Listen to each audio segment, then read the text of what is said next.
waayahay waa war degdeg ah hogaamiyaha cusub ee Iran ninka lagu magacaabo Mujtaba Khamenei ayaa maanta markii ugu horeysay hadal jeedin ayuu sameeyay qodobo yaab leh oo hadalkiisa ku jiray ayaa maanta halkan ku tafaftirayna daqiiqado ka hor ayuu dabcan soo gabagaboobay hadal jeedinta laga yaab leh hadal jeedinta asaga telefishinka ma uusan soo horfariisan xitaa muuqaal asaga ah lama soo bandhigin gabadhan ay u jeedaan ayaa warqad uu qoray ama hadalkiisii oo qornaa ayada ayaa telefishinka ku soo bandhigtay waxyar horta idin fasaxo آیت الله سید مجتبی حسینی خامنه‌ای رهبر معظم انقلاب اسلامی در اولین پیام عمومی وaya markuu isweydiinaysaa maxaa ku jiray hadal jeedinta ninka odayga ah waxa ku jiray qodobo yaab leh iyo furin cusub oo aan fureyno saasuu yiri furin cusub dagaalka maxuutiyiintii iyo aagaas badda Soomaaliya agteed baa laga wada aniga ma ogi laakiin marka hore wuxuu ninka odayga ah digniin culus u diray wadamada Carabta wuxuu yiri hadda si degdeg ah da ku xiri weysaan saldhigyada Mareykanka ee Kuwait gudaha ku yaalo war Ciraaq war Syria war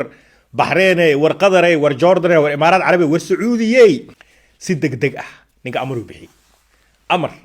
adag ayuu maanta ninka odayga ee la doortay hogaamiyaha cusub ee Iran uu dul dhigay wadamada Carabta wuxuu yiri si degdeg ah ku xira saldhigyada Mareykanka si degdeg ah marka xirtaan kadib haddaan uu yiri reer Iran wuu qirtay odayga hadalkiisa maanta uu jeediyay waa odayga wiilka cusub ee hogaamiyaha wuu qirtay in aabihiis iyo dad qoyskiisa la dilay wuu qirtay wuxuu yiri dhiigooda waa u argudeena yiri argudasho ayaan u sii socnaa wuxuu kaloo hadalka ku daray markii la xiro safaaradaha iyo saldhigyada Mareykanka ee bariga dhexe wuxuu yiri waxa u baahanahay magdhow maal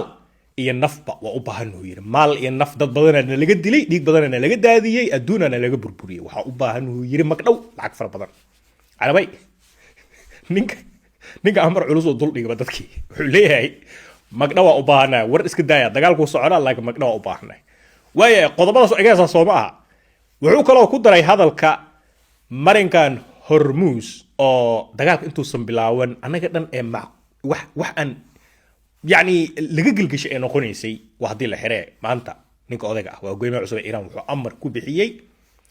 in dhulkaas uu xirnaado doomaha Iran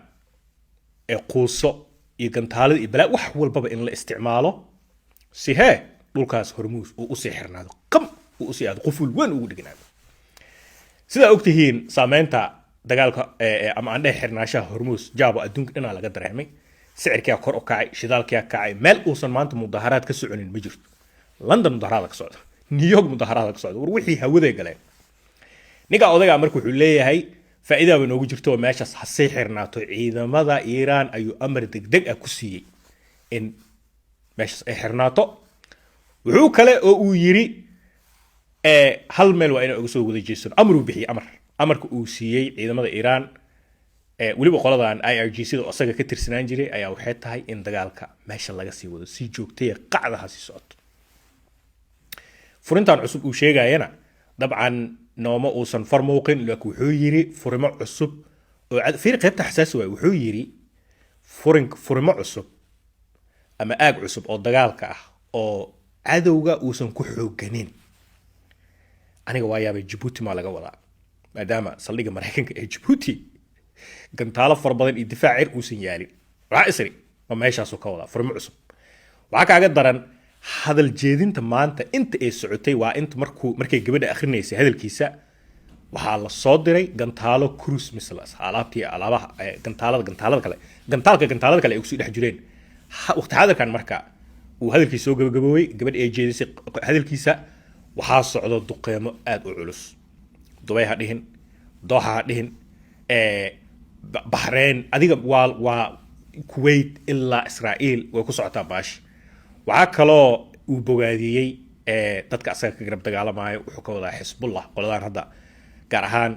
75 saacada la soo dhaafay dagaalka xoogiisa Israel waxa ku qaaday Hezbollah ku qaaday furun cusub noqotay xitaa ciidamo Iran ah ayaa ka dagaalamaya Lubnaan gudaheeda gantaalada soo dhacay adiga marka almuhim fariinta waxay u muuqatay dabcan fariin aan nabad iyo wax u dhow ku jirin argoosi iyo in la qanimaysto saas waa muuqataba ciidamada iiraan waxaa lagu amray in la qanimaystaba dhibaatadii iyo burburkii iyo loo geystay dhulka iiraan in carabta laga soo qaato iyo maraykan wixii meesha u yaalo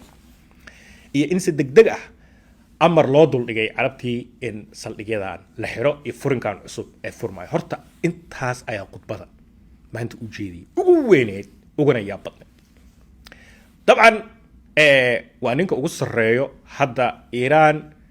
askari walba oo iiraan ah ninkaasu ka amar qaataa meeshuu gala dhaho way gelayaan jaaba gantaaladu way soo socdaan